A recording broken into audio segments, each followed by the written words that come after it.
Why do I get this question so much? Is it so hard to understand that non-Muslims can have Muslim names, so-called Muslim names?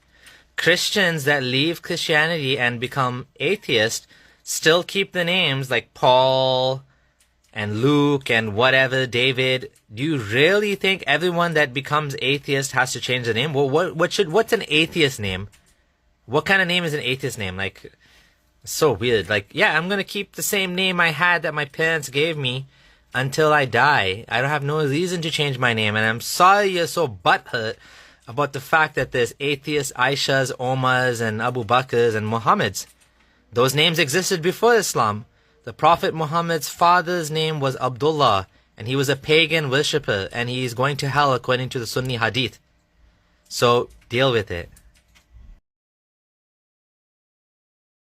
So in my situation, I actually left a religion twice. First, I left Ismailism when I was around the age of 18, and my dad, who raised me as an Ismaili, he said he was okay with it, whichever way I wanted to worship God. And my mom is Sunni. And then when I left Islam completely and I left God behind, just like five years ago, when that happened, I told my dad, and he was again, on the last few days of his life, and he was okay with it. He said, whatever path you take, it's fine. I still love you. And my mom as well, she said, I believe in God because I believe God helps me when I pray to him. And I'm like, yeah, well, God doesn't really answer prayers. I don't believe there's any God out there answering her prayers. But she still loves me as well, and we still have a wonderful relationship. So yeah, no, I wasn't disowned in any ways. I'm one of the luckier ones because my family is very liberal. And they don't reject, people for being disbelievers.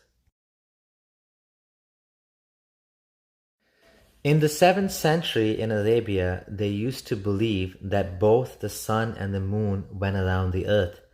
This is what they believe. This is well known.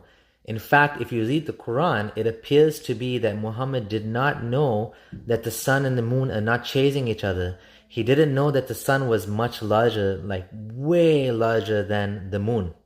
It talks about the sun and the moon colliding. The sun and the moon cannot collide. It's impossible. And if you see it, it's quite clear that Muhammad thought the sun and the moon were going around the earth, not the 300 million year orbit of the sun around the Milky Way galaxy. Why would Allah mention a 300 million year orbit of the sun around the Milky Way galaxy? Rather, what he's talking about here is the sun going around the earth, not the way that we interpret it based on modern scientific knowledge. Here is another example where the author of the Quran clearly shows his flawed cosmology. If you look at this ayah, it says that Dhul Qarnayn traveled until he reached the setting place of the sun.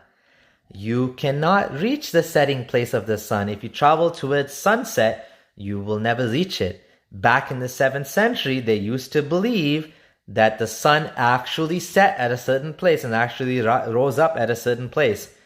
Allah didn't know better. There is no setting place of the sun. Therefore, we can clearly see that the Quran is not the word of Allah, the creator of the universe, but rather the word of a flawed 7th century human who was writing mythology and copying stories and telling what he knew best. That's it. If you really believe this is the word of God, I'm sorry, you are greatly misguided. With you, one of the biggest problems in the Quran, which is where the Quran says the sun sets in the murky pool. The reason why this is such a big problem is because 1, the Quran says it's clear and verses explained. Number 2, the Quran author could have used a much more clear word if this was meant to be an analogy instead of found, wajada.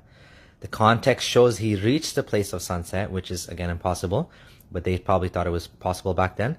And also, we know the largest spring in the world is far too small to reach the horizon. So it's not talking about, the sun setting into the ocean. Not only that, in a hadith, there's another hadith that actually explains that this is actually the sun going to the ocean. And then the biggest point of all, for 440 years, all of these tafsirs all took it as a literal sun going into a muddy pool. Not an analogy for the sun setting in the looking like the sun was setting in the ocean. This is from the Masked Arab's video. Yeah, because there's actually good evidence for the Big Bang. There's three different evidences for the Big Bang, as I mentioned in an earlier video and on my blog.